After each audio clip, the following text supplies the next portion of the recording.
Terima kasih pemirsa, masih bersama kami Damai Indonesiaku. Pernikahan adalah ibadah dan begitu banyak ibadah-ibadah yang bisa kita amalkan di dalam kehidupan berumah tangga. Kiai Khalil akan menjelaskan untuk kita. Silakan Kiai.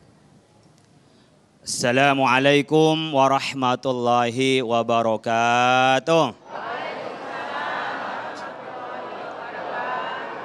Alhamdulillahilladzi khalaqalakum min anfusikum azwaja litaskunu ilaiha wa ja'ala bainakum mawaddatan wa rahmah.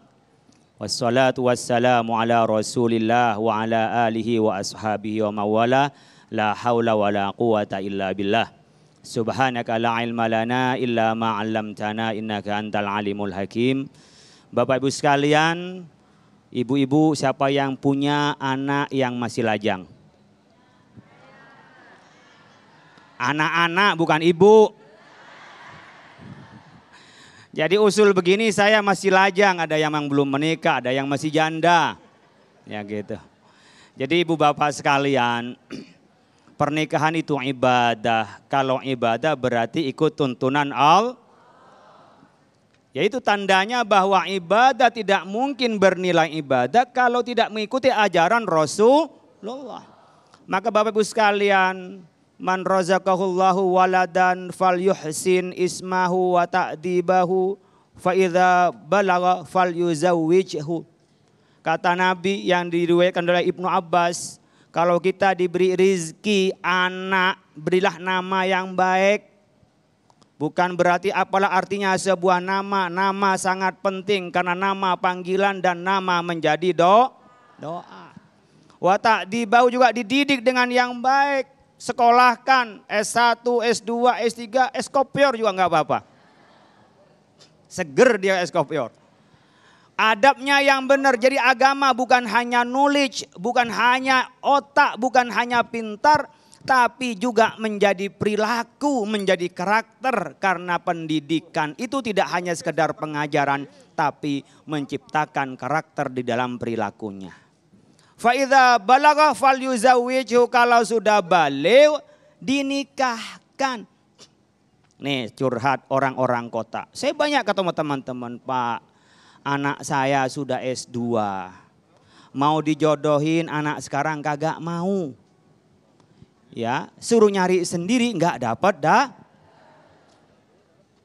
Ibu bapak ingat sabda Nabi, fa idza balagha falyuzawwij. Kalau sudah balik pada waktunya.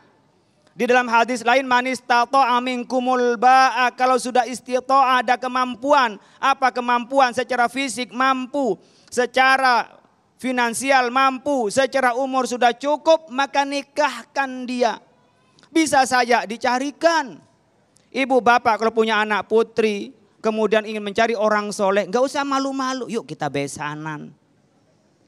Pura-pura ketemu, kemudian mungkin dia saling tertarik, jadi. Tapi kalau mau dijodohkan, kadang-kadang anak sekarang itu gengsi. Ini pasti dialami oleh ibu-ibu. Kadang-kadang masih SD sudah mikir, ya Allah mudah-mudahan dapat mantu yang baik gitu kan. Ini kita rawan di kota-kota Bapak Ibu sekalian. Coba bisa lihat. Ternyata saya tidak menyebut daerahnya. Ada yang sampai 2434 di tahun 2022 minta dispensasi pernikahan karena belum waktunya. Ternyata Bapak Ibu sekalian tidak sedikit di daerah-daerah itu yang minta dispensasi. Karena apa? Karena hamil di luar nikah. Na'udzubillah min dzalik. Nah kita sekarang ruwet.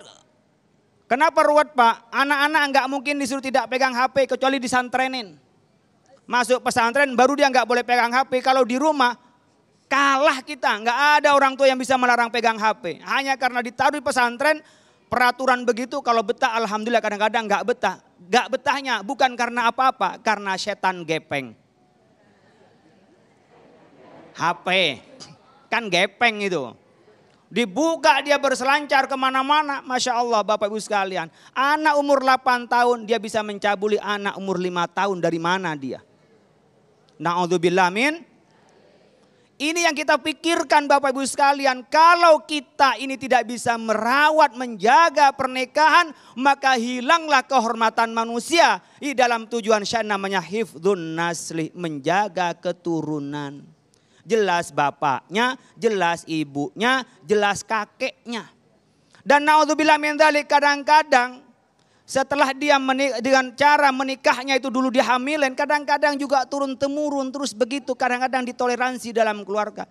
Lain lagi Bapak Ibu sekalian, menurut Imam Syekh Nawawi Al-Bantaini dalam kitab Nihayatul Zain, orang laki-laki yang menghamili perempuan, anak perempuan yang dilahirkan maupun anak laki-lakinya tidak ada hubungan nasab dengan laki-laki yang menghamili. Saya tidak mengatakan ini suaminya atau bapaknya. Karena dia suami setelah anak itu dibuahkan, tapi tidak bisa dia menjadi bapaknya dari anak yang dikandungnya ini. Akhirnya apa?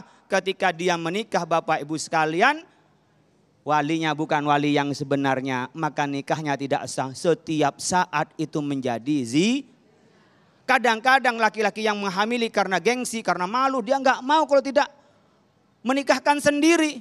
Lalu dia menikahkan, maka akan menjadi dosa, terus dosa.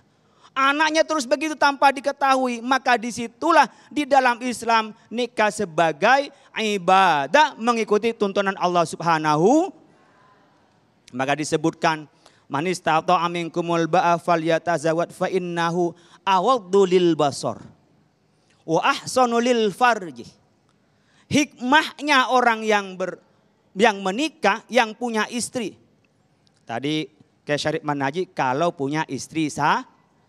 Kalau 2, kalau 3, kalau 4, kempor katanya. Ini ibu-ibu tahu aja, jangan-jangan dia istri yang ketiga dia. Nah 1 alhamdulillah.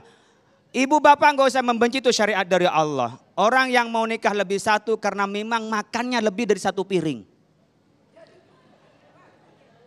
Orang yang menikah lebih dari 2 karena memang dia kalau makan lebih dari 2 piring. Kalau ternyata dia nikah lebih dari 3 karena memang makannya lebih dari 3 piring. Kadang-kadang ibu bapak sekalian mengukur kebutuhan dari laki-laki itu tergantung pada makannya. Kalau makannya banyak, kemungkinan dia kawin lagi.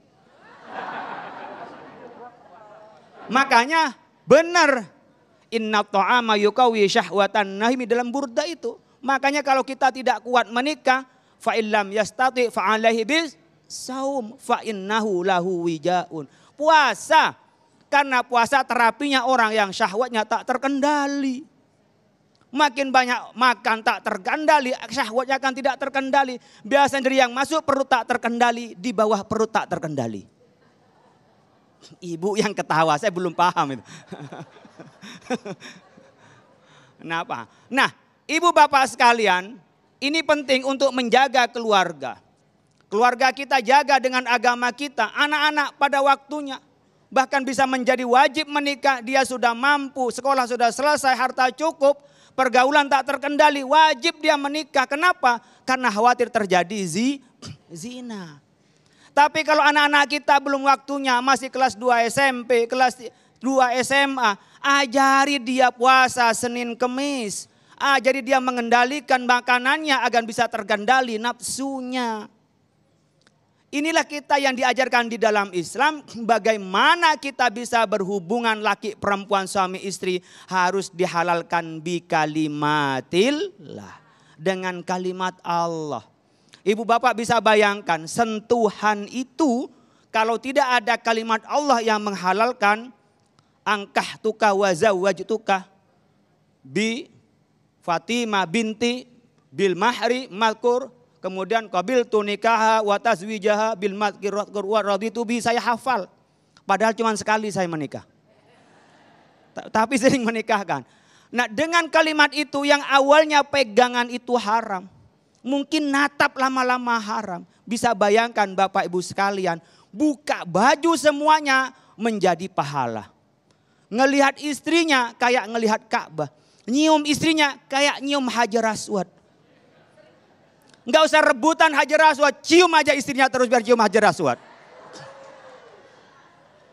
Pahalanya memandang istrinya. Makanya katanya Ibnu Abbas mengatakan, ini la uhibbu an atazayyana limroati kama uhibbu an tatazayyana li. Saya senang ini berdandan untuk menggembirakan pasanganku. Sebagaimana aku senang kalau pasanganku berdandan untukku. Maka ibu bapak kalau di rumahnya pakainya yang harum-harum, pakai yang cakep, pakaian yang seksi gitu biar bapaknya terangsang. Begitu juga bapaknya sok ganteng pakai parfum ya. Datang. Itu adalah pahala bapak ibu sekalian. Yang dulu haram menjadi pahala karena kalimat Allah. Dulu tidak boleh pegang, sekarang boleh pegangan. Kalau malam biasa pahalanya sama dengan membunuh orang kafir. Kalau malam Jumat hukumnya sunnah. Merusun malam lainnya wajib katanya.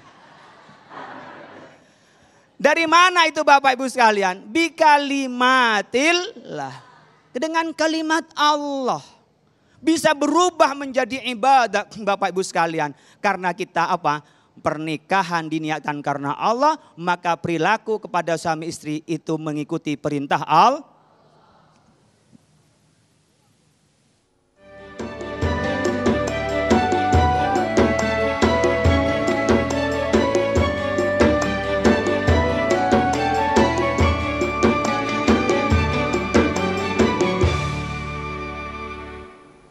Pemirsa Damai Indonesiaku, untuk menunjang penampilan yang elegan, eksklusif dan serasi di segala suasana, saat ini kembali Sarung Wadimor berinovasi dengan mengeluarkan motif terbaru Sarung Wadimor Memories yang didesain terinspirasi dari khasanah warisan budaya kain tenun yang tersebar di seluruh wilayah pelosok Nusantara, sehingga menciptakan detail motif-motif Sarung Wadimor Memories begitu indah, beragam dan sangat eksklusif, membuat kesan penampilan kita menjadi mewah dan elegan. Alhamdulillah telah hadir bersama kita Kiai Haji Syarif Matnaji yang saat ini juga tampil elegan dan ganteng banget. Alhamdulillah. Jadi Kiai Syarif tahu ya Sarung Wadimor ya? Wah, hampir semua sarung saya koleksinya Wadimor. Oke, dan ngomong-ngomong motif seperti apa yang disukai oleh Kiai? Ini seperti motif ini dan dia kan Wadimor banyak pilihannya pemirsa dan dipakainya dia sangat mudah buat kita yang suka mengenakan sarung, kayaknya pilihan tepat nih Wadimor.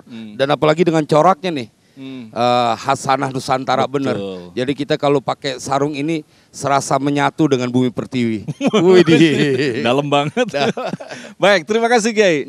Dan pemirsa, bagi Anda yang ingin melihat-lihat corak dari sarung Wadimor, Anda bisa mengunjungi website resmi Wadimor, www.wadimor.co.id, dan juga media sosial, Facebook, Twitter Sarung Wadimor di Facebook, dan juga ada di Instagram yaitu @wadimorku. Sarung Wadimor, tentu sarung kita.